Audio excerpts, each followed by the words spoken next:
Hello mga friendship! Welcome back to my channel. For today's video, pag-uusapan natin kung pwede nga bang paliguan ang mga asong may regla. Pero bagong lahat, kung bago ka pa lang dito sa channel ko, please like and subscribe my channel. I-click mo na rin po ang bell button para ma-notify kayo sa mga next video ko.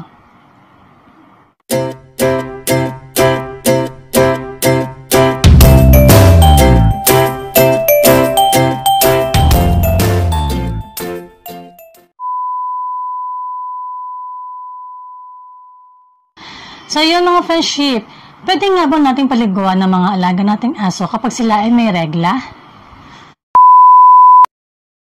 So yun mga friendship, so for today's video, pag-uusapan natin kung pwede nga ba nating paliguan ng mga alaga nating aso kapag sila ay may regla.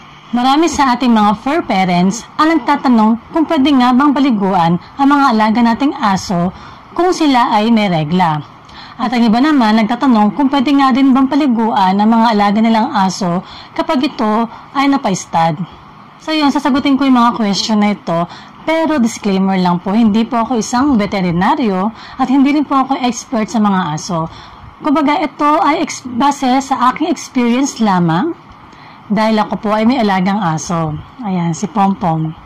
Ang regla ng mga aso, yun ay mapapansin nyo na minsan tumutulo yun sa floor or minsan dinidilaan nila or minsan kapag nagwiwiwi sila may pagka-red. So yun, yun ang pagregla ng mga alaga nating aso na babae. Ayan.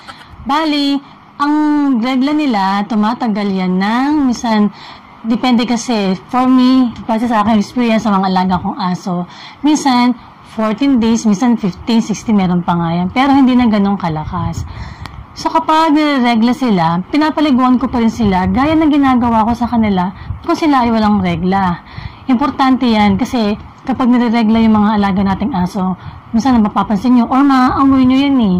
Kapag, kasi one time kasi kinarga ko si Peewee. Actually ngayon meron siyang regla. Kinarga ko siya, nilagay ko siya sa lap ko. And then, siguro, syempre, may mga discharge pa rin siya kahit na minsan mahina na yung regla niya. Kasi kapag dating minsan kasi na mga 10, 11, yan, medyo mahina na yung yung regla nila.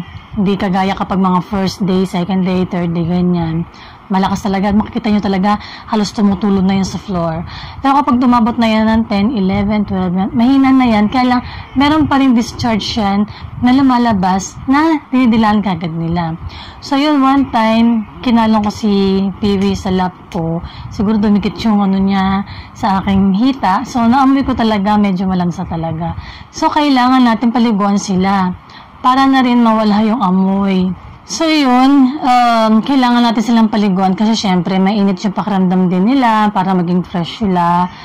And then para malinis yung katawan nila kapag nire-regla sila. So kailangan natin silang paliguan. Wala namang mawawala kung hindi natin paliliguan yung mga yan eh. So kailangan nila talagang maligo. Sa akin kasi talaga, ever since kapag nagkakaroon sila, pinapaliguan ko yan. Kahit na first day nila, second day, basta kung anong araw na tapat yung araw na pagpapaligo ko sa kanila, basta pinapaliguan ko pa rin sila.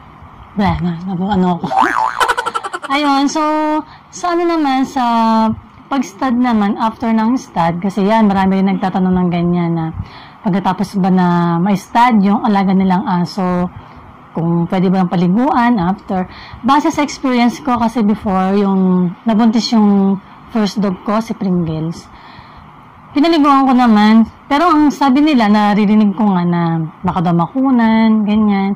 Pero sa akin, wala namang nangyari kasi kung ano yung araw na pagpapaligo ko sa kanila, pinapaliguan ko talaga. Kasi syempre kasi gusto ko malinis sila, ganyan. Weekly yan.